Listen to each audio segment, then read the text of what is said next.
tardes, buenos días también para todos los asistentes que nos siguen, que se conectan, que están participando desde el otro lado del Atlántico y bueno, a cualquier otra persona que se encuentre en cualquier otro lugar, porque frente a lo negativo de la situación que estamos viviendo, pues lo positivo sería que podemos conectarnos con mucha más facilidad, ¿no? Aunque no tengamos la presencialidad de la cercanía y del poder compartir una distancia más corta, ¿no? Bueno, pero nos imaginamos que pronto tenemos la esperanza de pronto conseguirlo, tenerlo, ¿no? Y bien, pues nos corresponde hoy iniciar en el contexto de este congreso que ayer tuvo una jornada intensa y fructífera, ¿no? Con interesantísimas aportaciones, tanto a nivel plenario como en las diferentes salas, ¿no? Digo que corresponde hoy un formato un poco más participativo, o al menos en nuestra intención, con unas cuantas miradas, ¿no? Que nos puedan dar pistas acerca de lo que significa o lo que actualmente es la investigación, los proyectos de investigación que se están llevando a cabo y las redes de investigadores que están formadas en torno a este ámbito de conocimiento que es el mundo de la comunicación y de la educación, o de la educomunicación, que como sabéis es una línea que transita un poco en el corazón, digamos, de la marca de este congreso este año, la revolución de los prosumers, youtubers e instagramers. Tenemos en nuestra mesa investigadores reconocidísimos, investigadores e investigadoras muy reconocidos. Es un orgullo compartir con ellos este espacio, además del ámbito de conocimiento, la experiencia investigadora, pues nos unen lazos de amistad, que bueno, es un placer también ponerlo sobre la mesa, ¿no? Y muchos momentos compartidos de trabajo y de análisis que creo que hoy pues, pueden ser interesantes, y al menos esa es nuestra intención. Vamos a hacer una dinámica que sea lo más participativa posible dentro de los márgenes que tenemos con este sistema y el tiempo que tenemos estipulado, ¿no? Entonces, para el final de la mesa, que en principio vamos a hacer como una breve presentación de cada uno de los intervinientes, luego habrá un turno de debate entre ellos, que iremos facilitando cuestiones o matizaciones a lo que ellos hayan podido ir diciendo en sus intervenciones. Digo, después daremos un turno de posibilidad de preguntas que os rogamos a los participantes que las hagáis en el chat habilitado para preguntas y respuestas, con el objeto de tenerlo todo más centralizado y poder dar respuestas eficaces, ¿no? a esas posibles preguntas que yo me encargaré de transmitir a la mesa. No faltaría uno de los participantes que tiene algún tipo de problema, pero que se va a incorporar según vaya avanzando la sesión, pero para no dilatar este tiempo, pues yo creo que iniciamos y vamos avanzando. Bueno, en primer lugar, pues tenemos con nosotros a Carmen Marta, que es catedrática de la Universidad de Zaragoza. Ella es directora. Bueno, yo voy a hacer un muy breve resumen del currículum, porque si me pusiera a decir el currículum de cada uno de ellos, pues no tendríamos horas, ¿no? Un breve resumen, y ellos me van a disculpar si en algún momento olvido alguna cosa importante, pero creo que he tratado de extractar aquello que tiene más vinculación con el objeto de la mesa, ¿no? Como decía, Carmen Marta es catedrática de la Universidad de Zaragoza, es directora de la Radio Universitaria UNIZAR, también en Zaragoza, y bueno, tiene una amplia y dilatadísima experiencia en medios de comunicación, ¿no? Tanto como periodista, como investigadora, como docente, ¿no? Como investigadora, que es lo que aquí nos compete un poco más directamente, ¿no? En el espacio de esta mesa, cuenta con más de 150 publicaciones y una ingente cantidad de aportaciones en eventos científicos, en congresos, en jornadas, en eventos de divulgación, estancias en universidades de prestigio. Y bueno, lo importante es que participa en nuestra mesa porque es una investigadora reconocida, es la investigadora principal del grupo de investigación en comunicación e información digital de la Universidad de Zaragoza, y creo que desde esa perspectiva tiene bastante que decir, ¿no? Sigo con Carmen García Galera, que es profesora titular de la Universidad Rey Juan Carlos. También tiene una sólida trayectoria investigadora, como puede deducirse si se sigue y se hace una lectura de sus numerosas publicaciones, que podemos encontrar tanto en revistas de nivel como en libros y en capítulos de libros, también vinculados a los medios y a su influencia en las personas. En este ámbito, en concreto, su línea de investigación se centra en el estudio más directo de los efectos de los medios de comunicación en la audiencia infantil y juvenil, en los usos, en las responsabilidades de las pantallas, la participación de los jóvenes en las redes sociales y la alfabetización digital. Y en este contexto también ha participado y ha intervenido y desarrollado numerosos proyectos de investigación. Por ello, la tenemos aquí hoy con nosotros, ¿no? Alfonso Gutiérrez es catedrático de la Universidad de Valladolid, en su sede de Segovia, si no me confundo. Él se define como un profesor de TIC aplicada a la educación. Entonces, su vertiente también profesional, docente, educativa, creo que es muy relevante. Es un experto en formación, en formación del profesorado en TIC y en medios de comunicación. En este sentido, creo que es uno de los más reconocidos en el campo de la educación mediática, de la educomunicación. Tiene una amplia trayectoria, muy dilatada en Latinoamérica. Ha participado en numerosos también eventos y congresos, también a nivel de instituciones europeas.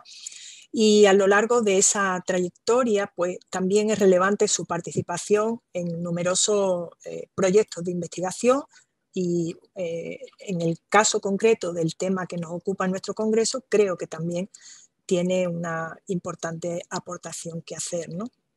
Y nos quedaría Santiago Tejedor, que hago la presentación y así cuando se incorpore pues ya lo conocemos, que es director del Departamento de Periodismo y de Ciencias de la Comunicación de la Universidad Autónoma de Barcelona y es codirector del Máster en Periodismo de Viajes de la Universidad Autónoma de Barcelona.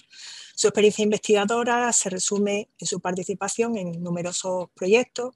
Él es coordinador del Gabinete de Comunicación y Educación de esta universidad, que están vinculados sobre todo con la educación mediática, muy directamente relacionados con la experiencia también latinoamericana y también a nivel de las instituciones europeas. Y una de las líneas más destacadas de sus trabajos se sitúa en el ámbito del periodismo de viaje, un contexto que él ha investigado a fondo y en el que también tiene importantes experiencias de intervención y experiencias de divulgación, ¿no? Creo que el panel no puede estar más completo y que, bueno, los minutos que vamos a compartir, el tiempo que vamos a compartir, probablemente nos va a deparar un montón de ideas interesantes. Yo les había propuesto, en línea con la idea esta de hacerlo lo más participativo posible y suscitar un poco el debate, que cada uno de ellos interviniese contando su experiencia más directa en torno a ese proyecto o proyectos en los que ha trabajado, está trabajando, vinculado a esta temática que nos une hoy aquí, o su experiencia en cuanto a persona investigadora vinculada a una red de profesionales o una red de investigadores, ¿no? En esos 10 minutos ellos nos van a hacer un pequeño panorama personalizado y tras esas intervenciones pues ya entonces nos pondremos a debatir y con posterioridad a eso pues daremos entrada a las posibles preguntas que el público nos vaya haciendo. Así que comenzamos si os parece y bueno, damos paso a Carmen Marta, si quiere ella iniciar. Pues muchas gracias, Amor, por tu presentación y también por las gestiones y los preparativos previos para la realización de esta mesa redonda. Muy buenas tardes, días o noches, dependiendo de los distintos usos horarios en los que ahora mismo se encuentren cada una de las personas que participan en este Congreso Internacional multitudinario que acoge a compañeros, colegas investigadores de distintas partes del mundo. En primer lugar, quiero expresar mi agradecimiento a José Ignacio Aguadez como director de este congreso por la invitación y también a Rosalba Mancinas, así como a los Ramón Reig y María del Mar Alvarado, que además de en esta edición, pues también he estado en ediciones anteriores en distintas mesas y conferencias, y la verdad es que es un congreso que ya viene para mí siendo un habitual. Por la invitación. El título del proyecto en relación con la temática de la mesa redonda, que desde la Universidad de Zaragoza, desde mi grupo de investigación GICID, llevamos a cabo conjuntamente con Victoria Tur, que fue la iniciadora de la propuesta, además de con Sara Osuna de la UNED y Patricia Núñez de la Universidad Complutense como principales personas que participan en él, se titula Influyentes en YouTube, el sociosistema comunicativo de los menores, marcas, autorregulación y comunidades. El objetivo, como se desprende del propio título, es analizar el sociosistema que envuelve las prácticas de los menores en YouTube para promover un entorno de carácter seguro, amigable, responsable y por ende saludable. Un entorno que incorpore todos esos valores sociales relevantes que están contenidos en ese decálogo de UNICEF del año 2004 que acompaña los derechos de los niños y las niñas. El sociosistema del que partimos pasa por la construcción y el desarrollo de lo que nosotros en la Universidad de Zaragoza hemos bautizado como entorno TRIC, en relación con las tecnologías precisamente de la relación, la información y la comunicación digital, que pensamos que va más allá del mero determinismo tecnológico, del carácter instrumental de las tecnologías, y llega a esa parte de conexiones, de interacciones que simbolizan la co-creación en red y que hacen que todos los agentes, todos los sujetos que participan de ella sean agentes activos, agentes participantes. En la actualidad, los niños y niñas han nacido con un entorno digital y utilizan la tecnología como una extensión connatural a su propio organismo, lo que se ha venido a denominar la segunda piel. La utilizan para casi todo, especialmente para expresarse, dar a conocer sus intereses, compartir sus creaciones, entretenerse y también estar al día de determinados aspectos que les puedan resultar interesantes. Pero, sin embargo, los niños y niñas son un colectivo, como se ha definido en las investigaciones en relación con este colectivo, especialmente vulnerable, en lo que afecta a que capta crítica determinados patrones de comportamiento. La influencia de los medios de comunicación es decisiva, como sabemos, en esas edades primigenias, en la realización y en la adquisición de patrones de conformación identitaria de la infancia. A través de los contenidos y perfiles que encontramos en YouTube, por ejemplo, se transmiten una serie de valores y de modelos de conducta que funcionan como verdaderos agentes de socialización. Este tipo de pautas son interiorizadas sin a veces oposición, sin cuestionamientos, sin plantear posibles alternativas.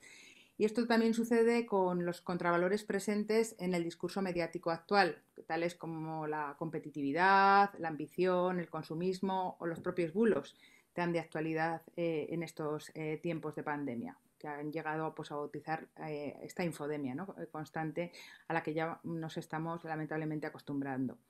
Desde la perspectiva positiva, la influencia de youtubers en causas sociales y ciencias favorables también cuenta con numerosos casos de éxito, que son los dentro de nuestro proyecto desde un prisma del humanismo digital, en relación con ese factor relacional del que les hablaba. Es muy importante, pensamos, estimular e incentivar la conciencia crítica, social, en los menores, con objeto de proyectar una futura sociedad ética, justa y saludable. Con este fin nos proponemos crear desde nuestro proyecto un repositorio de buenas prácticas de los menores en YouTube y mediante controles de etiquetado aquellos contenidos y espacios que promueven este tipo de prácticas. Otra línea de actuación que llevamos a cabo desde la vertiente publicitaria se relaciona con cómo los niños se enfrentan a esa vorágine de mensajes persuasivos que transmiten las marcas. El gran crecimiento y éxito de YouTube ha captado el interés precisamente de las marcas que se han aliado con los youtubers porque ambos persiguen un mismo objetivo, dar su visibilidad y también el número de seguidores. El poder que las marcas tienen sobre los youtubers es muy fuerte. Hay que tener en cuenta que la mitad de los niños entre 8 y 15 años, en ese periodo también de la preadolescencia, ha descubierto determinados productos a través de la plataforma, que posteriormente piden a sus padres y acaban adquiriendo. Además, los y las menores no identifican con claridad la intención comercial que se esconde tras la publicidad online y más dentro de estos formatos muchas veces encubiertos dentro de YouTube. Por ello, desde nuestro proyecto tratamos de estudiar esas nuevas formas de comunicación desarrolladas por las marcas para llegar a estos públicos infantiles y a sus familias a través de nuevos formatos de entretenimiento que difuminan las fronteras entre contenidos y publicidad. Como es sabido por todos, la Ley General de Comunicación Audiovisual excluye los sitios web de titularidad privada y también los que tengan contenido audiovisual generado por usuarios privados. En este sentido, hay una dispersión normativa que justifica la necesidad de autorregulación de las prácticas de los influencers en redes sociales. A nivel europeo, las plataformas basadas en contenidos generados por los usuarios, como YouTube, no han sido contempladas hasta ahora por la regulación como proveedores de contenidos a disposición de los usuarios, como sí sucede con los servicios audiovisuales accesibles a través de las redes de difusión terrestre. Para paliar estos problemas, precisamente en el año 2018, la Unión Europea aprueba la Directiva de Servicios Audiovisuales de obligada aplicación para los Estados miembros, cuyos cambios también analizamos dentro de este proyecto. Esta directiva en particular impulsa la corregulación europea sobre descriptores de contenidos, palabras, símbolos o señales acústicas que permitan advertir el uso del lenguaje inapropiado, el sexo, escenas violentas, de drogadicción, discriminación. De esta forma, el desarrollo de criterios, procedimientos de etiquetado y códigos de buenas prácticas que puedan materializarse en los ámbitos de la autorregulación es otra de las líneas que venimos también investigando. Hemos avanzado en el desarrollo de un modelo de pictogramas basado en la investigación con usuarios que podría servir para algunos de los trabajos de transposición de la nueva directiva de servicios de comunicación audiovisual. En paralelo también hemos colaborado en distintos informes prelegislativos, así como en el diseño de una herramienta, un sello de confianza audiovisual, que se encamina a favorecer tanto, por una parte, el consumo responsable de los usuarios, como también a contribuir al desarrollo de buenas prácticas por parte de los proveedores de contenidos y servicios. Nos planteamos la extensión de este sello de confianza audiovisual pensado a priori para televisión al ámbito de los contenidos en YouTube.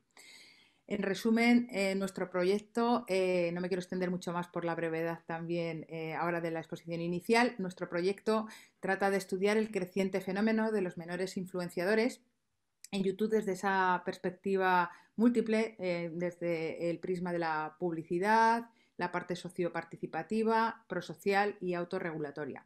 Los resultados en su conjunto pensamos que pueden ser muy útiles con objeto de evaluar las políticas públicas que protejan efectivamente a los menores en la red, fomenten decisiones informadas mediante el etiquetado de contenidos y también orienten su experiencia hacia los retos y valores desde esa perspectiva prosocial que tanto nos interesa en ese prisma relacionado con el factor relacional y el compromiso ético dentro del humanismo digital investigando.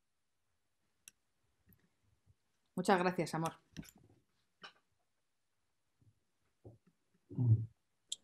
Muchas gracias, tenía el micrófono desactivado.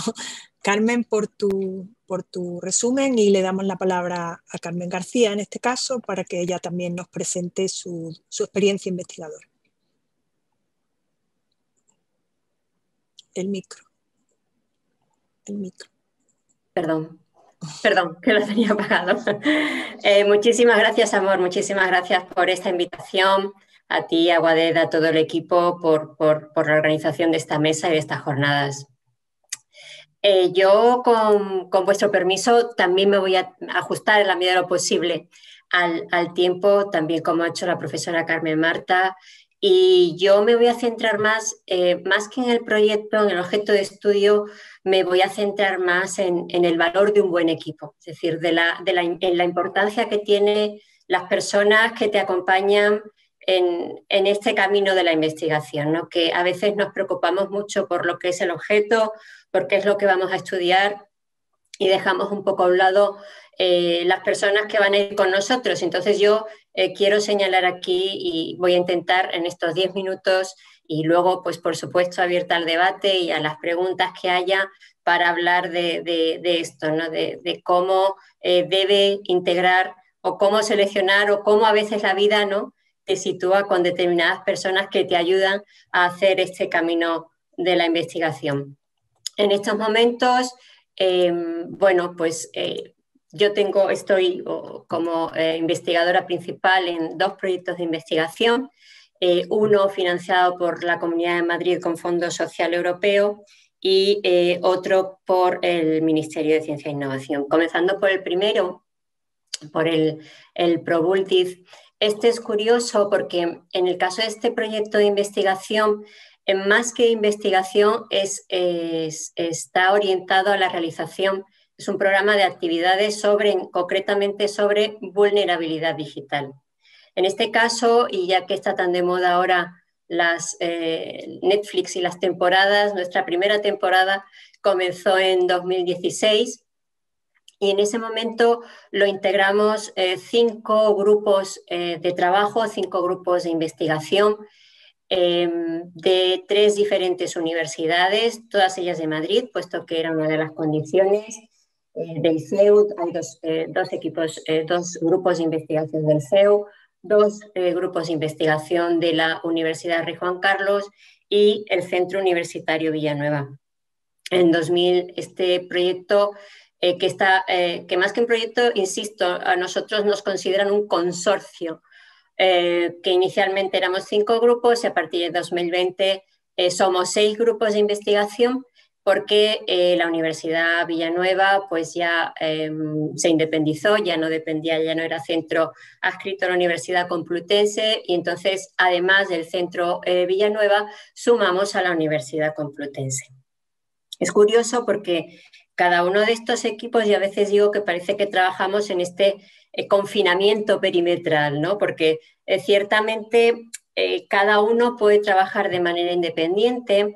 Es cierto que hay un coordinador principal, que en este caso es el profesor Ignacio Blanco del CEU San Pablo de Madrid, pero sí que hay un trabajo independiente cada uno de nosotros, pero en esta ocasión, como queremos que las sinergias, ¿verdad?, confluyan y podamos trabajar conjuntamente, en esta temporada estamos intentando incluso crear bueno, pues una línea de investigación conjunta en este caso, porque es cierto que nuestra línea de trabajo es diferente, es decir, aunque hay un mismo objeto de estudio, pues tenemos que es la vulnerabilidad, las oportunidades y vulnerabilidades digitales. Es cierto que cada grupo, pues por ejemplo tenemos un grupo del CEU que trabaja con brecha y mayores, tenemos otros grupos que trabajan con menores, otros que trabajamos con jóvenes. Entonces nos reunimos para pensar cómo podríamos confluir, ¿no? ¿Cómo podríamos crear? Porque inicialmente pensamos, bueno, una encuesta, algo que... Pero nos lleva bastantes reuniones pensar cómo podemos trabajar conjuntamente para que sea un producto conjunto de todos a pesar de esta diferencia, ¿no? Y estamos con una cosa nueva que se llama, bueno, por lo menos es nueva para mí, no sé para vosotros, que es la inteligencia colaborativa, que está basada en definitiva en el Big Data, ¿no? Entonces esto inicialmente un poco se nos escapaba, un poco por lo novedoso que nos resultaba, más allá de las técnicas tradicionales de los focus group, de las encuestas, pero después de varias reuniones y de cierto consenso parece que por ahí puede confluir, porque puede confluir una línea conjunta de trabajos entre todos que rompamos ese confinamiento perimetral. Por otra parte, el proyecto del Ministerio, que está más centrado en la empleabilidad, o sea, se nos escapa un poco de todo esto de los prosumers, de los youtubers, de los instagramers, va un poco en paralelo a esto que estamos planteando aquí, pero era algo nuevo también para nosotros. Llevamos un par de años trabajando, en este caso el proyecto de investigación lo dirigimos el profesor Manuel Martínez Nicolás y yo, de la Universidad Rey Juan Carlos, y queríamos que, bueno, pues que en el proyecto ciertamente se involucraran personas que tuvieran un recorrido en esto de la empleabilidad de los jóvenes. Sobre todo en este contexto en el que estamos de digitalización, una vez más, una de las oportunidades que ofrece la digitalización es, bueno, cómo puedo acceder al mercado laboral recién graduado, cómo puedo acceder al mercado laboral, qué me proporciona estas plataformas digitales para entrar a formar parte del mercado laboral. Como decía, ahí era algo nuevo para nosotros y necesitábamos contar con personas en el equipo, más allá de los amigos, que los amigos, hombre, los amigos están muy bien, pero lo que ocurre es que el ministerio lo de los amigos no lo tiene muy en cuenta. Entonces, cuando el ministerio tiene que evaluar un proyecto de investigación, tiene que tener en cuenta, bueno, pues el currículum de las personas que llevas ahí, ¿no? Y el ser amigo no puntúa mucho, desgraciadamente. Entonces, lo que intentamos, y de hecho lo intentamos y así lo hicimos, consideramos que era bueno, pues, contactar con personas que ya hubiesen trabajado en este tema del emprendimiento, de la empleabilidad, la oferta formativa universitaria. Y bueno, pues aunque no los conocíamos, pero bueno, para eso está todo esto de las redes y todo el mundo de Internet, para entrar en contacto con ellos. Y bueno, pues conseguimos que 2 profesores, en este caso de la Universidad Complutense, que son Fernando Peinado y Lola Rodríguez Barba, se sumaran al equipo. Conseguimos también que una profesora de la Universidad de Navarra, Mónica Herrero, se sumara también al equipo, o en este caso de la Universidad Autónoma de Barcelona, como es Marta Civil. Todos ellos, y algunos profesores también de la Universidad Rey Juan Carlos, bueno, pues nos presentamos a la propuesta, ¿no? a la convocatoria del Ministerio de Ciencia e Innovación, y conseguimos el proyecto, y ciertamente el equipo se valoró bastante positivamente. Y ya fijaros que he sido muy breve, pero me gustaría hablar sobre esto un poquito más luego en el debate. A mí, más que con esto cierro, aunque he hablado todo el tiempo de grupo de investigación, más que de grupo de investigación, me gusta hablar de equipo. Porque y uno se da cuenta, ¿no? Cuando uno da clases y le dices a los alumnos tenéis que trabajar en grupo, lo que hacen los chicos es tú haces su primera parte, tú haces segunda parte, tú haces tercera parte, y luego nadie se entera de qué ha hecho el primero ni qué ha hecho el segundo, ¿no? Entonces el equipo me parece que tiene una connotación más de todos tenemos que saber qué estamos haciendo, todos tenemos que trabajar por todos, aquí las individualidades no suman, ¿no? De hecho, cuando hablamos de un equipo de fútbol, no hablamos de un grupo de fútbol, sino que hablamos de un equipo de fútbol, porque aunque haya muchas estrellas, ellas individualmente no pueden hacer nada. Entonces, creo que nosotros efectivamente lo que debemos formar es un equipo de gente que trabaja, que une sinergias y que ciertamente, pues, que el trabajo de uno beneficia a todos, y el trabajo de todos beneficia a todos y cada uno, ¿no? Bueno, con esto, que he sido bastante breve, creo, espero haber dejado abierta la puerta para el debate y para cualquier duda que haya al respecto. Muchísimas gracias, Amor. Gracias, Carmen. Bueno, ya vamos teniendo un panorama desde distintas perspectivas, que era lo que se trataba. En definitiva, le damos ahora la palabra a Alfonso. Gracias, Amor. Bien, yo trabajo aquí en Segovia, como ha dicho Amor, en la Universidad de Valladolid, y lo digo porque Segovia lleva tiempo colaborando con la Universidad de Huelva y con la Pompeu Fabra, con la Universidad de Zaragoza también. Quiero decir que compartimos intereses, y tengo la suerte de que se me ha invitado aquí esta tarde a compartir no solo intereses, sino visibilidad, aunque sea de aquí para arriba. Bien, pues sí, empiezo así porque fruto de esa colaboración es el proyecto en el que ahora estamos inmersos un montón de profesores de la Facultad de Ciencias Sociales, Políticas, Jurídicas y de la Comunicación, políticas no, Ciencias Sociales, Jurídicas, que ya es bastante, y de la Comunicación de Segovia y la Facultad de Educación. Conocéis muchos a Agustín García Matilla, que está en Comunicación, y conmigo, que estoy en Educación, tratamos de mantener siempre viva la llama de la educomunicación o la educación mediática en el campus de Segovia. Y fue precisamente hablando con Ignacio Aguadez, que algo culpa tiene de este proyecto, cuando surgió, que me animó por ahí en una playa de las Américas a presentarlo, y aquí estamos. Este proyecto es sobre la verdad y la ética en las redes sociales, ¿no?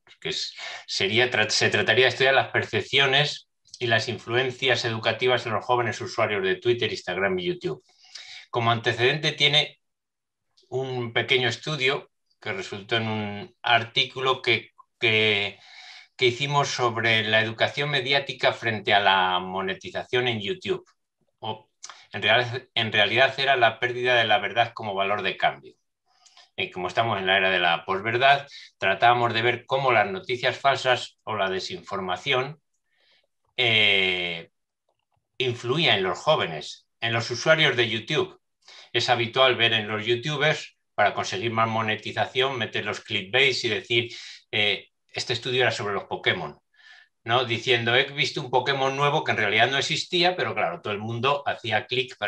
Y no solo analizábamos la verdad o la mentira en las redes, sino que tratábamos de analizar, y así lo vamos a hacer en este proyecto, lo estamos haciendo ya, la reacción de los usuarios de las redes ante la mentira que se puede llamar venial, pero yo no sé hasta qué punto es mortal, la mentira light, que se asocia a la desinformación, que da lugar a un caldo de cultivo que en nuestra sociedad puede incluso justificar, y me voy a salir un poco del proyecto para venirme a la realidad, puede justificar incluso que todos veamos como normal que en un juicio televisado antiguos presidentes de nuestro gobierno mientan descaradamente con o sin mascarilla. Lo de descaradamente, en algunos casos no es tan descaradamente porque tiene la cara tapada con mascarilla.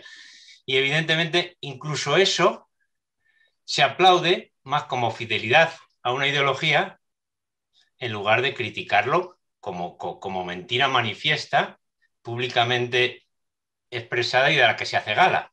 Bien, pues en nuestro planteamiento de la investigación vemos cómo la verdad no tiene ninguna importancia, y asociada a la verdad, que esto también con otros valores, la ética en las redes parece que es una cosa fácilmente soslayable, ¿no? Que no hay por qué decir la verdad. Como dicen en la era de la posverdad, mientras me guste a mí, ¿qué más me da que sea verdad o que sea mentira, ¿no? Si lo más importante es que me agrade. Entonces, el estudio que estamos llevando a cabo parte de que la verdad y la ética pierden relevancia frente, pues, al hedonismo, al beneficio económico, a la popularidad, a los likes, a la gratificación inmediata en Twitter, Instagram y YouTube, y trataríamos de ver si esas percepciones y sobre todo esas valoraciones sobre la ética, sobre la verdad, se trasladan a la vida diaria. Entonces nadie se alarma ante la desinformación. Estamos desde la educación mediática tratando de combatir la desinformación, pero nos va a pasar lo que nos pasaba cuando decíamos el poder de los medios, que es que están trabajando con tus datos, y cualquier joven te decía, ¿y a mí qué? Si se los he dado yo. Pues si me anuncian las zapatillas que me interesan, y claro, pues ahora vas diciendo, oye, que es que esto es mentira. Ah, ¿y qué? Pues like. Si me gusta, ¿qué más me da que sea mentira? Bien, entonces es un estudio, en mi opinión, bastante ambicioso. Esto no sé si es porque tengo miedo a no poder alcanzar todos los objetivos, ¿no? Donde trabajamos con cuestionarios, trabajamos con el análisis de contenido, con las entrevistas, y como tenemos participantes de distintos países, queremos aprovechar la ocasión y hacer grupos de discusión, entrevistas y pasar cuestionarios a a jóvenes de distintas nacionalidades. Y parte de las entrevistas sería a los influencers. Ya tenemos a una decena de influencers conseguidos y estamos buscando hasta conseguir 20 o 30 por lo menos influencers a los que entrevistar. El proyecto ya tiene algunos resultados de distintas líneas de investigación, ¿no? Y precisamente en este congreso se han presentado dos trabajos. uno centrado en los, a ver que lo tenía por aquí, en los yayos, en los yayos influencers, ¿no? Empoderamiento de la tercera edad a través de las redes sociales, que están aquí en este congreso Laura Picazo y David García Marín de nuestro grupo. Y el otro sobre la narrativa transmedia en la academia. Bien, también hemos analizado a partir del análisis de la verdad esto de la verdad en la televisión. Y entonces hemos hecho un pequeño estudio sobre la isla de las tentaciones, no sobre la isla ni sobre las tentaciones, sino sobre las reacciones de los usuarios en las redes. Lo digo por no crear expectativas, que no tampoco el trabajo analiza más que las reacciones de los usuarios de las redes, sobre todo de Instagram, de los, no sé decir personas o personajes, más bien personajes diría yo, aunque la gente piensa que son personas, que actúan como participantes o que participan en ese reality show, ¿no? Y ahí también ya tenemos resultados interesantes, ¿no? Y de hecho, una de las principales conclusiones es que los usuarios de Instagram, es muy fuerte decir que no diferencian entre realidad y ficción en un producto televisivo, pero lo que está claro es que en las redes no demuestran diferenciar entre persona y personaje. Entonces, es habitual que ocurra en estos programas de telerrealidad, aunque incluso ocurría en los de ficción, ¿no? Que la gente confunda el personaje con la persona y ve a un actor por la calle y le insulta porque hacía de JR. Lo de JR es para los que tenemos una edad, era el malo de Dallas, ¿no? Pero habrá malos ahora también en todas las series. Bien, entonces, otra línea que yo considero importante, porque es lo que más trabajo y es en formación del profesorado, es ver si la educación mediática necesaria para combatir todo esto de la posverdad y las fake news, si la educación mediática necesaria puede proporcionarse con una adecuada formación del profesorado, evidentemente. Porque yo creo, y lo he oído decir por ahí a otros que saben más que yo, que si no aprovechamos este momento, si ahora no se ve claro que es necesaria una educación mediática, no lo vamos a ver nunca. Porque la influencia de los medios yo creo que es más evidente que nunca. Y en un estudio que hemos hecho sobre las competencias docentes, las competencias del profesorado en TIC y en medios, no me gusta decir la competencia digital porque mucha gente lo confunde solo con las competencias en TIC, ni la competencia mediática porque creo que tiene que ir asociada a la formación del profesorado en TIC también. Pero bueno, les hemos mezclado a 404 profesores, me parece que contentaron al cuestionario, las competencias que la UNESCO señala en su publicación de la competencias TIC para profesorado y, por una parte, y en la otra publicación, la primera es de 2018, la tercera edición, pero la segunda sobre las competencias en alfabetización mediática e informacional es de 211 y hoy creo que a estas horas por ahí se presentaba la segunda edición, lo que llaman la segunda edición de las competencias del Curriculum for Teachers, de currículo para profesorado, creo que lo tradujeron. Pero esto tiene truco porque el título, no sé, hoy sale, ¿no? Estaremos al tanto, pero el título no es currículum para profesorado, sino es alfabetización mediática y digital pone el Educators and Learners, que yo traduciría como educadores, lo de learners aquí no queda muy bien, pero como educadores y educandos. O sea que la UNESCO pretende dar un modelo de alfabetización mediática e informacional que vale para todos. Y no es momento de criticar ni soy yo quien, pero hombre de muchos oficios, o eso de que cuando una cosa vale para todo, por lo general no tiene la suficiente especificidad para nada. Bien, pues en este estudio del profesorado sobre las competencias que señala la UNESCO, una cosa que a mí me ha sorprendido es que son más conscientes de sus necesidades de educación mediática relacionado con la desinformación, la posverdad, con incluso cosas novedosas como, qué sé yo, la inteligencia artificial, el Big Data, son más conscientes de la importancia de lo que sería la educación mediática que de la importancia de lo que es la competencia en TIC o el manejo de dispositivos y programas asociados a las nuevas o no tan nuevas tecnologías, ¿no? Por eso la deducción es que es el momento, este es el caldo de cultivo ideal para reclamar una vez más, y nunca nos cansaremos, la implantación de la educación mediática en los currículos oficiales. Y es uno de las consecuencias, vamos, de uno de los resultados que pretendemos obtener, no de la investigación, sino de los resultados de la investigación, una consecuencia de toda la investigación que estamos haciendo sobre educomunicación en los distintos grupos, o educación mediática, o uso de las TIC o de las TRIC, en honor a Marta. Y no sé, saldrá en la conversación más. Yo creo que se me han acabado los 10 minutos que teníamos aquí programados para la primera intervención. Saldrá a disposición de cualquiera para cualquier tipo de pregunta. Gracias, Alfonso. Y bueno, le damos ahora su turno a Santiago Tejedor. ¿Qué tal? En primer lugar, buenas tardes y un saludo muy cordial. Carmen y Alfonso, un gusto veros y escucharos. Y también, Amor, y a todo el equipo de José Ignacio Boadet, pues agradeceros esta oportunidad, ¿no?, para pensar y repensar cuáles son los desafíos que nos ocupan a todos desde ámbitos, no sé si alejados, pero muy vinculados, muy conectados, que creo que es uno de los temas importantes para el debate.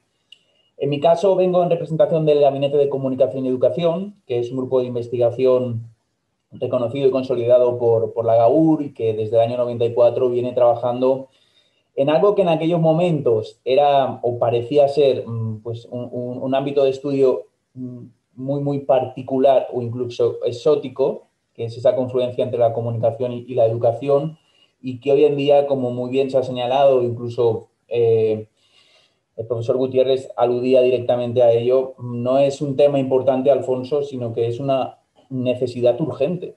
Si no nos damos cuenta ahora, como bien señalabas, de que este es el gran desafío, vamos a tener un problema muy hondo. Nosotros partimos de una hipótesis que luego podemos discutir, y es que nos hemos centrado mucho en hablar de la importancia de tener cibercomunicadores. Y bueno, consideramos que la ecuación no está completa, porque de nada va a servir que tengamos cibercomunicadores o ciberperiodistas si no tenemos ciberciudadanos. Y quizás un tema del que podíamos hablar luego a la hora de reflexionar sobre el tipo de investigaciones que estamos impulsando y las maneras de desarrollarlas. En nuestro caso, en el gabinete, actualmente los proyectos que estamos desarrollando son proyectos centrados primero en el uso educativo del material audiovisual. Es un proyecto llamado InfoEdu, que responde a una convocatoria competitiva del Ministerio y que tiene como principal objetivo diseñar un ecosistema colaborativo donde, a partir de recursos audiovisuales, de cadenas públicas, los profesores, pero también el alumnado, pues puedan complementar, enriquecer o entrar en contacto con diferentes temas de lo que es el currículum de los estudios de primaria, secundaria, ESO y bachillerato. También estamos trabajando el tema de la inteligencia artificial, y lo hacemos, y creo que también es un tema que podríamos luego comentar, desde una mirada más holística, no solo desde ese impacto persuasivo que genera muchas veces la tecnología, sino también, y se ha comentado y me parece muy interesante, desde el compromiso ético que demanda pues, el uso de ciertos desarrollos tecnológicos que no nos sustituyen todavía, pero que sí que han modificado el rol del ciudadano y el rol, en nuestro caso, del educomunicador en muchos procesos. Este proyecto lo venimos desarrollando desde hace 3 años con Radio Televisión Española y tiene como objetivo monitorear qué está pasando en diferentes enclaves del planeta respecto, uno, a la generación automática de textos. Hay ya varios medios de comunicación, en España, por ejemplo, donde las noticias las crean robots que el lunes no quieren un aumento de sueldo, el martes no llegan de mal humor y que el miércoles no se quieren ir antes, pero que sí que nos invitan a una reflexión deontológica sobre cuál va a ser nuestro papel como educomunicadores en ese contexto donde las máquinas adquieren un papel o un rol cada vez más protagónico.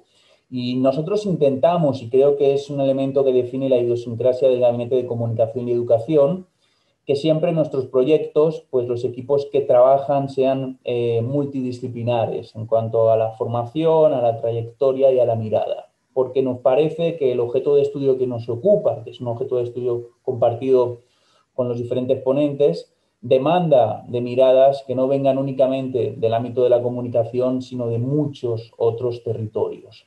Y creo que es un elemento decisivo. Me atrevo a decir, por ejemplo, que el Grupo Comunicar pues, ha venido trabajando en esta línea, ¿no? Amalgamando miradas, enfoques, metodologías e incluso, y es un tema también muy importante, redes que van más allá del contexto nuestro para proyectarse, bien por Iberoamérica o por otras latitudes del planeta. Estamos trabajando también con la Cátedra UNESCO en la conformación de un instituto en Media Information Literacy, ese concepto que empezó siendo educación en medios y que luego fue evolucionándose y completándose y que hoy en día nos lleva a hablar de esa media literacy y sobre todo de la importancia de que nuestros ciudadanos sean no solo usuarios de las nuevas plataformas, sino especialmente usuarios críticos de las nuevas plataformas.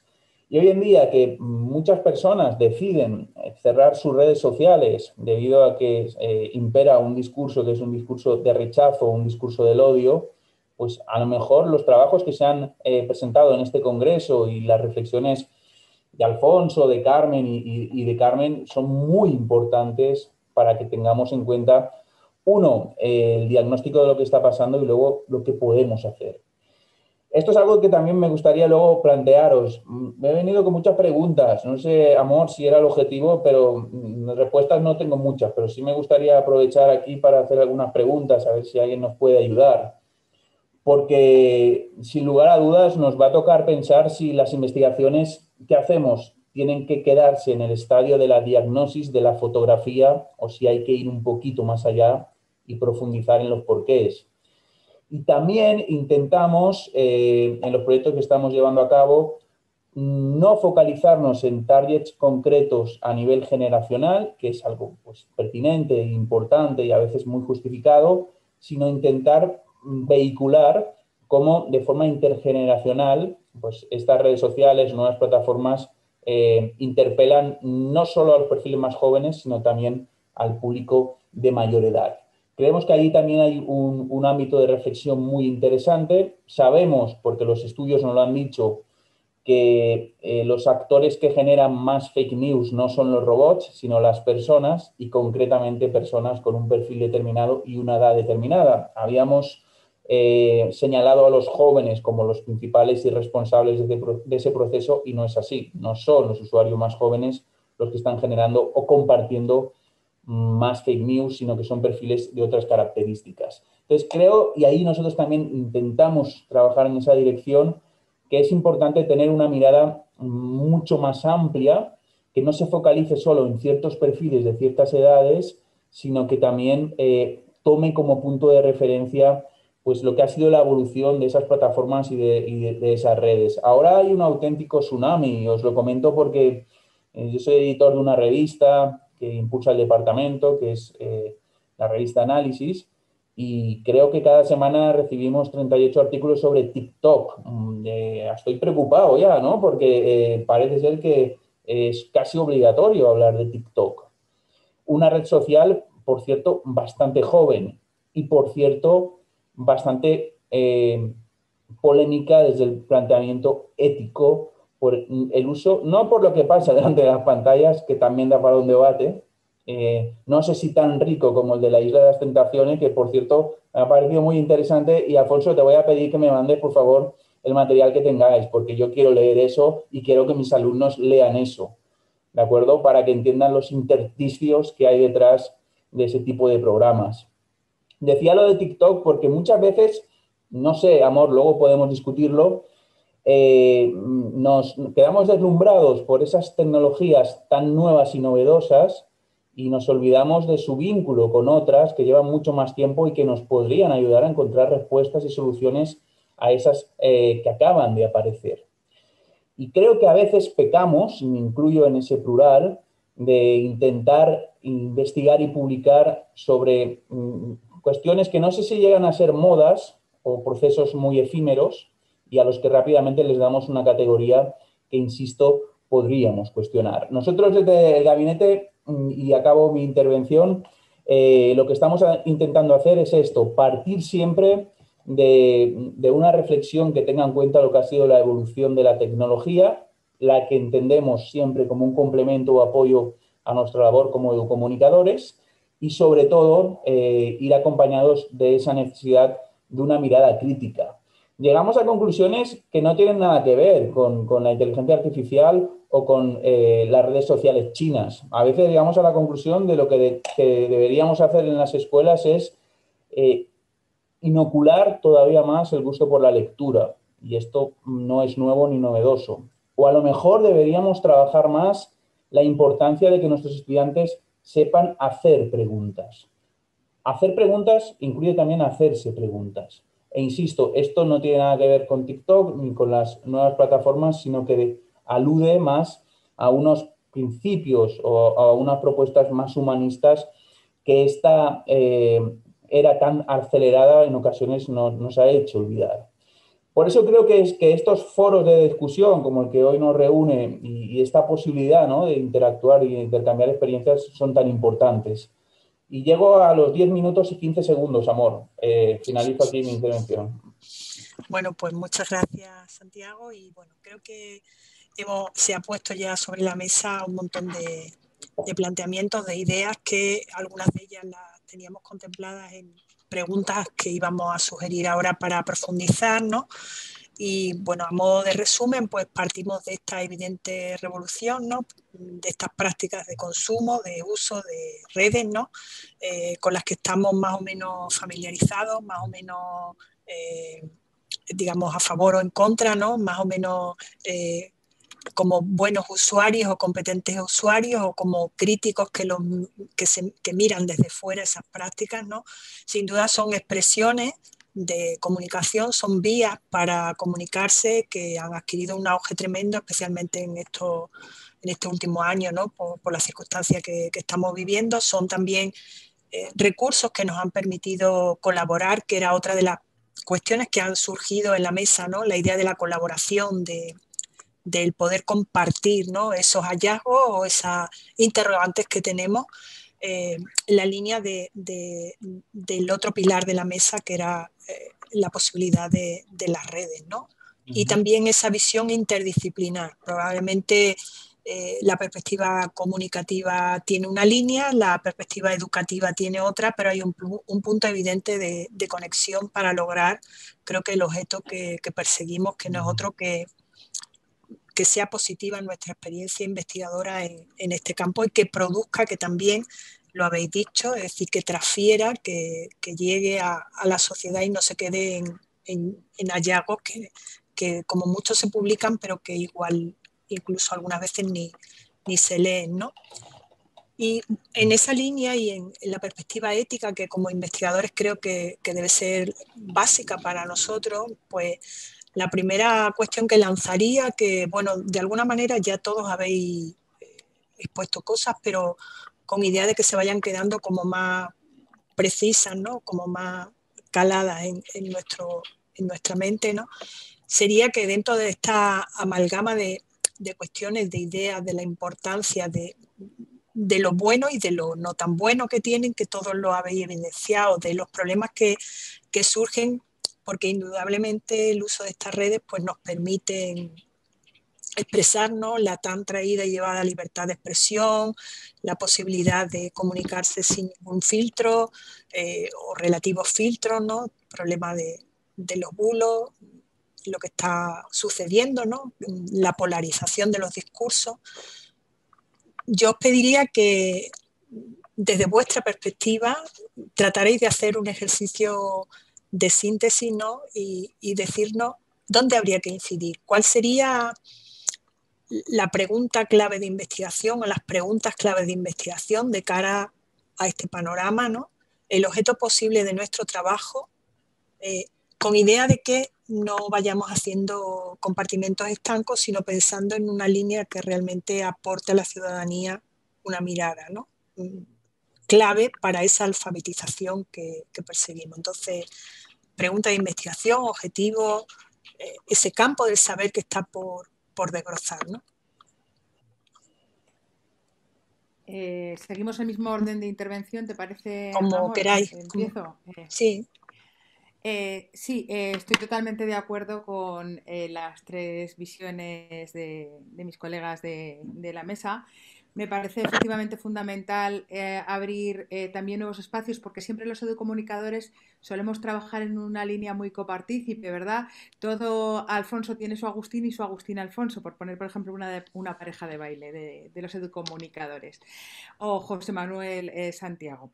Pero nos deberíamos de abrir también a otras disciplinas, por ejemplo, del campo de la salud, porque están absolutamente imbricadas, y más en un proceso en el que socialmente estamos ahora mismo en un momento de crisis en el que hay que replantear muchas cosas. Esa nueva normalidad también pasa por una normalidad dentro del campo de la educomunicación, que haga, como bien comentaban los compañeros y compañera, usuarios críticos desde lo que siempre venimos gritando, ¿no? Necesitamos que dentro de los currícula escolar se integren piezas de mirada crítica, de que los niños y niñas sepan filtrar, que sean ciudadanos y ciudadanas con este compromiso también ético. Para eso una de las preguntas de investigación que yo creo que nos debemos de hacer es cómo pasa la nueva normalidad por nuestro campo de estudio,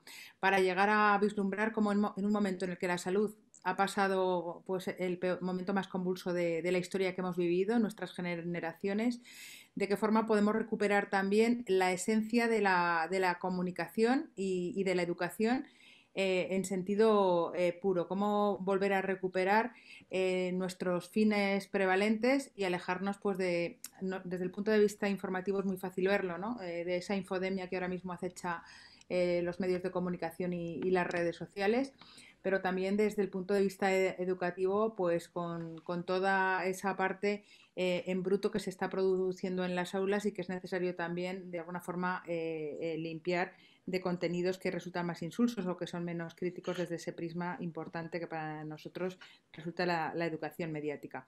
Y por otro lado, creo que también uno de los grandes temas viene a ser la dieta digital. Todas y todas hemos dicho en nuestras alocuciones cómo con términos de vorágine, de bombardeo, nos enfrentamos todos los días pues, a una gran masa ciclópea de mensajes. Y sería importante conocer también cómo ahora son necesarios los momentos de vacunación desde el punto de vista informativo, momentos de apagón, momentos del periodismo, por ejemplo, desde el campo del periodismo, lo slow, el sosiego, es un momento para la reflexión, creo. Así como dos apuestas, ¿no? Dos preguntas posibles. Gracias. Sí, muchas gracias por todas vuestras intervenciones. La verdad es que me han resultado muy interesantes.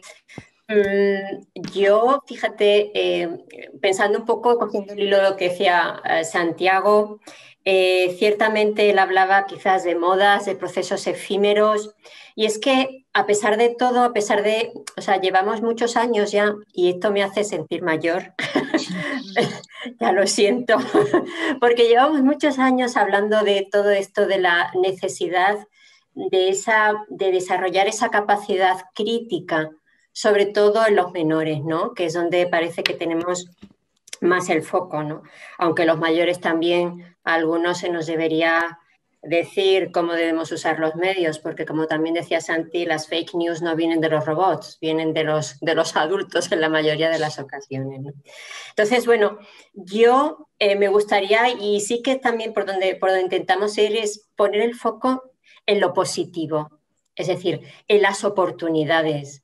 Porque yo creo que todo en esta vida tiene sus vulnerabilidades, es decir, tiene todo su lado negativo. Un coche es muy útil, un coche nos lleva a un sitio a otro, nos permite viajar a sitios estupendos, pero si utilizas mal un coche te puedes tener un accidente. Por lo tanto, creo que el acento tendríamos que ponerlo en las oportunidades que nos está ofreciendo y que puede ofrecer todo el mundo digital. Y también, siguiendo con lo que decía Carmen Marta, pues un poco en esta situación de, bueno, ¿qué nos hemos vivido un año, poco más de un año de pandemia, que nos pesa como un siglo, porque parece como que el año 2020 a veces como si no hubiese pasado, ¿no? Y nos pesa en el alma y en la vida, ¿no?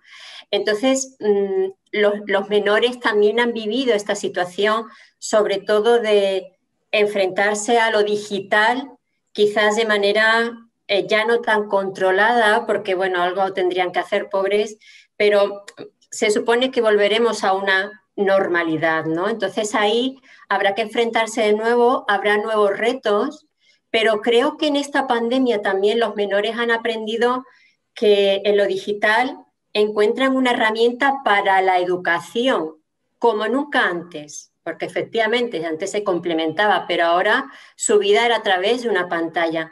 Entonces, quizás fortalecer esa parte podría ser un objeto de estudio. Y ahí lo dejo. Gracias. Me parece muy interesante las sugerencias de mis dos compañeras, y yo añadiría en la misma línea la necesidad de plantearnos una convergencia, aprovechar sinergias. En principio, este congreso lo que tiene de atípico y de bueno es que no se sabe si es de comunicación o educación. Habrá también alguna comunicación de salud. Tranquila, Carmen, que seguro que hay algo por ahí relacionado con la salud que también podríamos compartir intereses y quién no, en una época como esta, en lo que es uno de los temas fundamentales, ¿no? La salud. Y esa salud, que es un bien común más allá de los intereses espurios de cada grupo, es la que debería, y así se dice en los medios a todas horas, la que debería estar dictando las políticas, los comportamientos, incluso la educación y, si me apuras, los programas escolares. Porque se consideran los programas escolares como algo inamovible, que casi decimonónico, derivado de la división de las ciencias, pero nadie se plantea cambiar los currícula en época de pandemia, los currícula en la era de la posverdad, los currícula en la era de la información, ¿no? Que sería lo más lógico si decimos que la educación es algo que tiene que servir para la vida y que se paga con nuestros impuestos. Yo a veces les digo a mis alumnos, llegan a clase, yo estoy en magisterio, llegan allí, ¿qué sabéis vosotros de medios, de tecnología? Ah, pues yo de informática, siempre que preguntas te sale lo mismo, pues habéis usado el Word, Windows y tal, y digo, anda, ¿y habéis utilizado mis impuestos?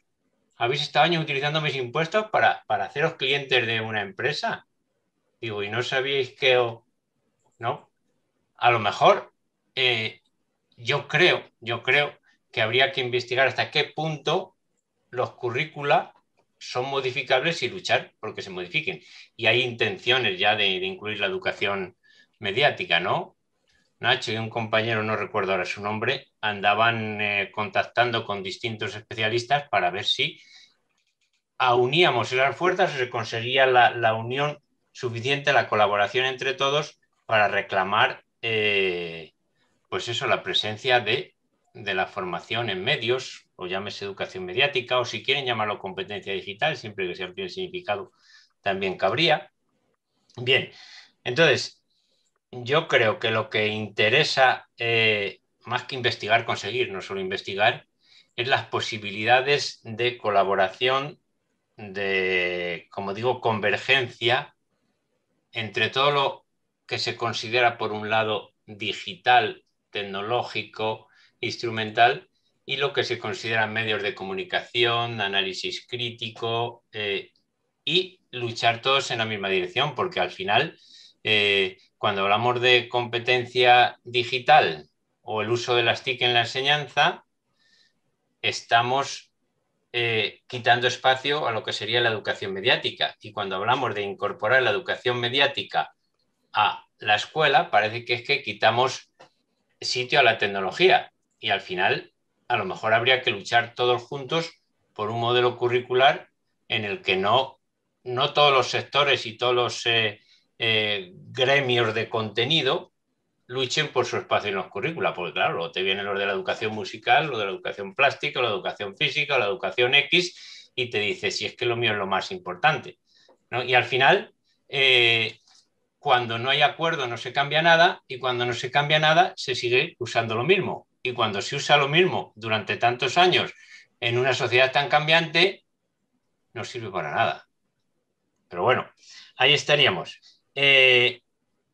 Y lo estamos viendo también en, no sé, a lo mejor estoy hablando demasiado. Yo es que veo la tele y ves en la tele ahora, aquí al lado, ya sabéis que Madrid está al lado de Segovia,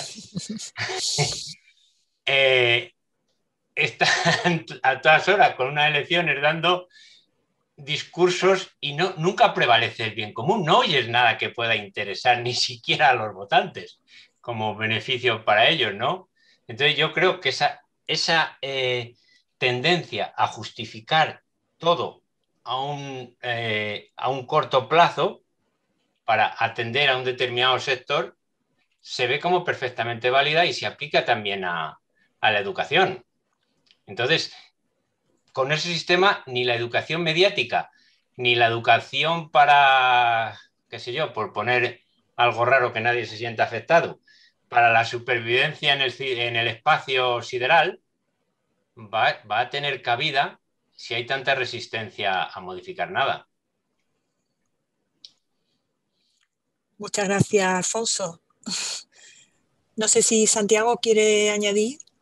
Sí, a mí, si me permites, Amor, rápidamente me gustaría aprovechar algunos comentarios y añadir otras cuestiones. Respecto a lo que comentaba Carmen Marta, que creo que es decisivo y inevitable, la pandemia planetaria de la COVID ha generado un punto de inflexión. Estamos todos súper cansados, pero es insoslayable. Ha impactado en muchos procesos de nuestra vida. Por supuesto, en la universidad, por supuesto, en la manera de dar clases, que si queréis luego hablamos de esto, porque podríamos ser, como dice Carmen García Galera, optimistas, pero os he de confesar que yo a veces he perdido parte de ese optimismo. Carmen, puntualmente, luego lo he recuperado. Pero ha habido días, yo tengo clase los viernes. El optimismo nunca se puede perder. Vale. Ha habido días, yo tengo clase los viernes, donde el único que encendía la cámara era yo. Entonces, me planteaba qué estaba pasando, ¿no? No sé, ya hablaremos de esto. Pero creo que, como dice Carmen Marta, es decisivo. Fijaros que los casos de ansiedad, angustia, depresión, miedo entre los adolescentes han crecido en un 20% durante la pandemia. ¿Por qué? Porque faltaba esa capacidad autónoma para gestionar una situación espectacularmente difícil, espectacularmente difícil. Y eso también me gustaría argumentarlo en defensa del alumnado, ¿no? Pues han tenido que vivir una etapa decisiva de su vida, como es la universitaria, empantallados. Y pues, la vida en el campus es mucho más divertida y mucho más estimulante. Entonces, ahí creo que hay un desafío que tenemos que seguir analizando, que tenemos que seguir repensando y que, por supuesto, hay que aprovechar, y son muchas las potencialidades de la educación virtual, pero también en la medida de lo posible, y voy al punto 2, son 3 puntos solo, Amor, en la medida de lo posible recuperar la importancia de ese contacto, no sé si llamarlo físico o analógico, que es el que nos define como especie. Me gustaba mucho lo que comentaba Carmen Marta al principio, porque creo que una de las grandes asignaturas pendientes, y Amor sabe que a mí me gustan mucho los viajes, el periodismo de viajes, es el viaje al otro. Esta pandemia lo que ha hecho ha sido levantar muros invisibles, no ya solo hacia el extranjero, el que venía de otros países, porque eso ya lo teníamos ahí como un objetivo a solucionar, sino que ahora esos muros son hacia el vecino, hacia el compañero de trabajo o hacia el que te cruzas por la calle. Y esto lo tiene que resolver en gran parte la educomunicación. Yo creo que es algo decisivo, es un gran desafío nuestro. Y termino, vinculado con todo, porque como bien comentaba Alfonso, yo nunca he entendido, y me alegra mucho que José Ignacio Guadet esté liderando una iniciativa en esta dirección, yo nunca he entendido, sigo sin entenderlo, por qué cuando se hacen este tipo de encuentros o de foros, la gran mayoría somos comunicadores o educadores, porque creo que la educación es imprescindible en todas las facultades de todos los grados universitarios. ¿O es que un médico no tiene que saber de las competencias y habilidades que nosotros trabajamos? Un jurista, un científico, un antropólogo. Cualquier docente, para ser un buen docente, tiene que saber de educación, pero también de comunicación. Pero cualquier periodista es, aunque no sea muy consciente a veces, es un educador en potencia. Y termino, lo que a mí me preocupa muchísimo, Amor, es que el martes en Burkina Faso David Beraín y Roberto Fraile fueran asesinados cuando intentaban hacer un trabajo sobre la caza furtiva, porque ahí tenemos un gran tema, que es la salud de nuestro planeta. Hace un año nos pegó un toque de atención y nos dijo, vamos mal. Y ahora, cuando esta gente sale a cubrir y a intentar informar de lo que está pasando en el planeta, resulta que son asesinados, y me gustaría también que reflexionáramos sobre cómo nosotros, sociedad, reconocemos la labor de esos reporteros y reporteras que se han jugado o se están jugando la vida para contar el mundo. Y el propio David Beraín, que en paz descanse, decía en una entrevista, el día que yo debuté tuve un 7% de audiencia, que equivale más o menos, ahora hablo de memoria, a 1.000.000 de telespectadores. Ese mismo día, a la misma hora, en otra cadena, Belén Esteban obtuvo un 27%. Y él decía que estaba súper contento porque ese 7% que él había conseguido, que era muy inferior al 27% de la otra señora, él decía literalmente representan 10 estadios de fútbol llenos de gente. Concretamente ponía el ejemplo del campo del Barça. Yo creo que tenemos que trabajar sobre todo para ese 7%, pero especialmente para el 27% restante, y hay que intentar convencerles de lo importante que es esto. Félix Pilay de Ecuador nos preguntaba a Alfonso y a mí, pero creo que es extensible a todos, ¿cómo podemos hacer para que nuestros jóvenes sean usuarios críticos en las redes sociales? Yo quitaría lo de redes sociales. ¿Cómo podemos hacer para que nuestros jóvenes sean usuarios críticos? Y la solución es muy sencilla, y me vais a disculpar, es la fusión de esas dos palabras o esos dos verbos que son comunicar y educar. Pero siempre y cuando consigamos que tragedias como la del martes, nos interpelen a todos. Y creo que ahí todavía queda camino por recorrer. Agradecemos tu aportación. Ayer se hizo mención de estos dos periodistas, ¿no?, al inicio del Congreso y en varias de las intervenciones, y nos parece muy oportuno también traerlo a colación y de camino, pues, un poco relacionado con otra de las cuestiones que quería plantear, ¿no?, que tiene mucho que ver con esta perspectiva de investigación en educomunicación, que creo que queda patente que vamos todos un poco por ahí, ¿no?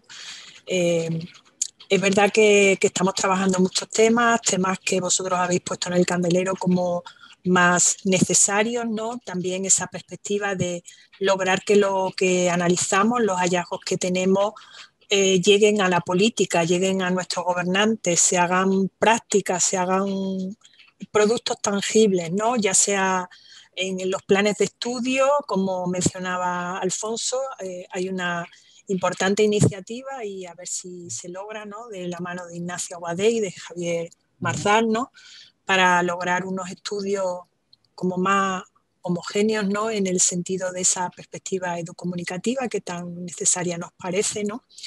Y la pregunta iba también un poco en el seno de esos temas que se tocan menos o que parecen soslayados, como apuntaba ahora Santiago, el medio ambiente, ¿no? Y yo me gustaría lanzar esas voces de los sin voz, ¿no? Esos colectivos marginados, ¿no? Esos procesos de migración forzosa, esa población que no llega a los grandes medios, pero esas mujeres, ¿no?, el grito de la mujer, ¿no?, que indudablemente con las posibilidades facilitan las redes, ¿no? Pues a lo mejor hay un campo de mayor difusión, ¿no? Y si en vuestros planes de investigación, en vuestro contexto de estudio, habéis buscado o metido o tratado o visto algo para que nos hagamos eco de esas realidades que están ahí, ¿no? Y que quizá con el hecho de la pandemia pues todavía llaman más fuerte, o creo que deberían tener una atención más fuerte, ¿no? Era la otra cuestión que tenía pensada lanzar. Pues respecto a si hemos abierto campos relativos a las voces de los que no tienen voz, yo hoy me he circunscrito a la temática del Congreso y a las líneas que pueden estar un poco relacionadas, pero desde mi grupo, mi equipo también de investigación, porque también es un equipo con personas no solamente de la Universidad de Zaragoza, sino también de otras universidades de diferentes partes de Europa y también alguno de Latinoamérica. Decir que hemos abierto dos campos de estudio, uno relacionado con la parte de lo rural, donde ahora mismo se ha adquirido un protagonismo especial por el hecho de que muchas de las personas han dejado de estar en las ciudades para quererse alojar en los lugares más naturales, más tranquilos en las poblaciones. En mi comunidad autónoma, en Aragón, se caracteriza porque hay pequeñas aldeas pobladas tan apenas con 4 o 5 personas y cada vez más pues, compañeros incluso de aquí de Zaragoza, de la capital, se están alojando ahora mismo en esos lugares. Por eso es muy importante que llegue, que no exista una brecha digital, que llegue la conectividad para que esos lugares vírgenes desde el punto de vista natural, donde se vive de una forma mucho más relajada, puedan tener unas posibilidades de llevar a cabo pymes, MIPES, trabajar en diferentes proyectos en un lugar y en un contexto que ahora mismo pues, es el adecuado en tiempos de pandemia, como han apostado, ya digo, que muchas personas al trasladarse ahí. Y luego también un proyecto europeo que estamos iniciando se relaciona con el tema de las competencias digitales para colectivo migrante. Desde esa dimensión que tanto se ha trabajado en ese grupo o macrogrupo tripartito, liderado por Nacho Aguadez, por Joan Ferrés, por Agustín García Matilla, también de la mano de Alfonso, relacionado con las competencias digitales, pues dentro de todas esas dimensiones competenciales, uno de los grandes sustratos sería la parte de ética y valores para estos colectivos, y no solamente desde el plano de cuándo llegan, lo que necesitan para ser un poco personas que habitan desde el punto de vista ciudadano con españoles y que conozcan nuestra idiosincrasia, sino también las personas, los líderes intermedios que hemos bautizado así en un proyecto llevado a cabo con Sara Osuna, a través también de un trabajo conjuntamente con Divina Fraumes en la Sorbona, esos líderes intermedios que trabajan con este tipo de colectivos, cómo puedan nutrirse de lo que necesitan esas realidades provenientes de otros países y que son tan distintas y tan singulares. No es lo mismo un inmigrante que procede del norte de África que un inmigrante que pueda proceder de un país del este. Un poco desde esos nutrientes. Y también qué es lo que las redes sociales visibilizan a este tipo de colectivos. Desde esa mirada de los que no tienen voz, un poco serían los dos proyectos que estamos ahora mismo dentro de este equipo de investigación multidisciplinar, donde además de personas relacionadas con el campo de la salud, también hemos integrado ingenieros, que me parece que son fundamentales por esas líneas de trabajo que antes comentaba Carmen García Galera, que me parecen muy interesantes, la parte de la inteligencia. También hemos incorporado personas provenientes del campo de la empresa, de empresariales y de económicas, que también me parece que son dos fuertes. Gracias, Carmen. Como no hay en ninguno de los dos chats que voy mirando preguntas, pues podéis ir vosotros interviniendo. En el momento que surja alguna, pues yo la lanzo, ¿vale? Vale, yo quería, si me permites, Amor, contestar, seguir un poco la línea de lo que planteaba Santi, ¿verdad? Y porque me parecía muy interesante eso que él ha dicho de viaje al otro, ¿no? A mí me parece que con las tecnologías, con toda la digitalización, sobre todo con los menores, los jóvenes, lo que uno echa en falta a veces es, incluso en nosotros mismos, es el viaje al uno, ¿no? Es decir, el viaje a la propia persona, porque la digitalización, el uso constante que tenemos de las tecnologías, llámese ordenador, llámese móvil o llámese tablet, lo que hace a veces nos hace desconectarnos de la realidad que tenemos en nuestro, o sea, de nuestra realidad tangible, no de la realidad que tenemos a través de la pantalla. Y esto quizás se ha agudizado con estos meses que llevamos en casa, ¿no? Sin poder relacionarnos físicamente, presencialmente con los demás. Entonces yo creo que ahí ese viaje al otro se debe acompañar también del viaje hacia decir, bueno, ¿qué pasa? ¿No? ¿Qué está pasando? Y desconectar de esas pantallas, ¿no? Que yo creo que ayudaría también como un elemento para educar en las tecnologías y en la digitalización. Otra cuestión que planteaba era, bueno, ¿qué pasa con las familias? Que quizás es algo que no hemos puesto sobre la mesa, ¿no? Y que nos llevaría para mucho tiempo, ¿no? Perdona, Carmen, pero como vas a tratar ese aspecto, hay una pregunta en el chat que creo que puede darle respuesta precisamente. Vale. Cuestionan el papel de los padres, de los niños que son influencers, youtubers, si son verdaderamente conscientes, si también esa alfabetización debería ir dirigida a ellos. Claro, es que las familias han jugado y siguen jugando, y sobre todo yo creo que este año especialmente, un papel fundamental, o sea, porque es donde han estado, ¿no? Es decir, desgraciadamente no han podido ir a la escuela, aunque ya este curso sí, pero aquí hay dos patas fundamentales, que es o tres si queremos, que es la escuela, la familia y los propios medios, ¿no? Entonces, las familias lógicamente son menores, y a los menores, igual que hay que enseñarles pues a cruzar una calle, o hay que enseñarles a sumar, o hay que enseñarles a leer, pues hay que enseñarles a usar los medios. Pero muchos, y esto siempre ha sido así, se aprende por imitación. Entonces, bueno, pues lo que ven en los mayores es lo que los menores suelen hacer. Entonces, normalmente en un hogar, pues a veces somos los adultos, ¿no? Los que estamos todo el día detrás de una pantalla, ya sea un ordenador, a veces por motivos laborales, pero lógicamente luego por tiempo de ocio, pues seguimos ahí, ¿no? Entonces, si nosotros no sabemos desde el propio hogar, desde las propias familias, no sabemos desconectar, pues difícilmente se lo vamos a poder enseñar a los críos, ¿no? A los menores. Y por último, porque el tiempo es lo que nos apremia, por supuesto que la investigación debe ayudar a tomar decisiones. Para eso está, o sea, esa es la finalidad de la investigación. Debe ayudar a tomar decisiones, sí, y lógicamente hay que interpelar a quien corresponda para que tome esas decisiones, que no sea solamente una investigación descriptiva de una realidad, sino que establezca ciertamente las bases para que ayude a tomar esas decisiones. Y doy paso a mis compañeros, que si no nos ponemos a hablar. Gracias. Bueno, a mí me gustaría responder brevemente a la pregunta de Félix, aunque ya lo ha hecho Santiago, en la misma línea que puedo decir yo, ¿no? Creo que no podemos plantearnos simplemente que nuestros jóvenes sean usuarios críticos de las redes, sino que sean personas críticas, que sean ciudadanos críticos, usen las redes o usen el cepillo de dientes. Bueno, ahí no sé hasta qué punto, pero algo habría, ¿no? Sí. No lo digo por tocar temas de sanidad, que está Carmen empeñada.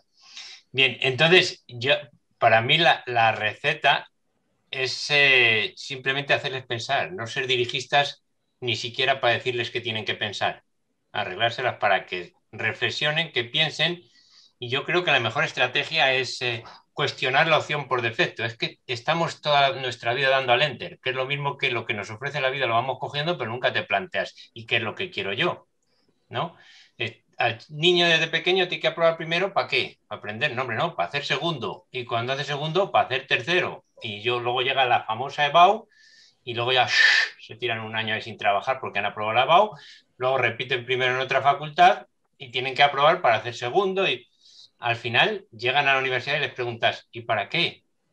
Ah, pues ahora que lo dices, ¿no? Si a la gente le vas educando para cuestionar lo obvio, yo creo que al final no solo son receptores críticos de los medios, sino que van a contribuir con sus acciones a solucionar estos grandes problemas mundiales, que en el fondo a mucho tiene que decir la educación para luchar contra la injusticia, la pobreza, los tópicos de toda la vida, ¿no? Que no por ser tópicos y ser obvio vamos a dejar de mencionarlo.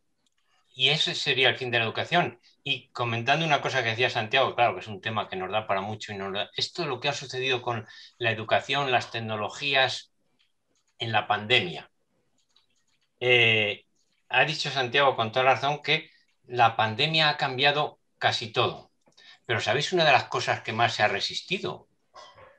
La metodología unidireccional y transmisiva de la educación, sobre todo la universitaria, que se ha servido del uso de las tecnologías para seguir dando la vara. Tenía que haber habido una crisis de educación total y haber empezado todos de cero, pero no se nos ha arreglado. Ya no podemos hacer otra cosa. Si con esta pandemia nos reseteamos, no vamos a conseguir nada.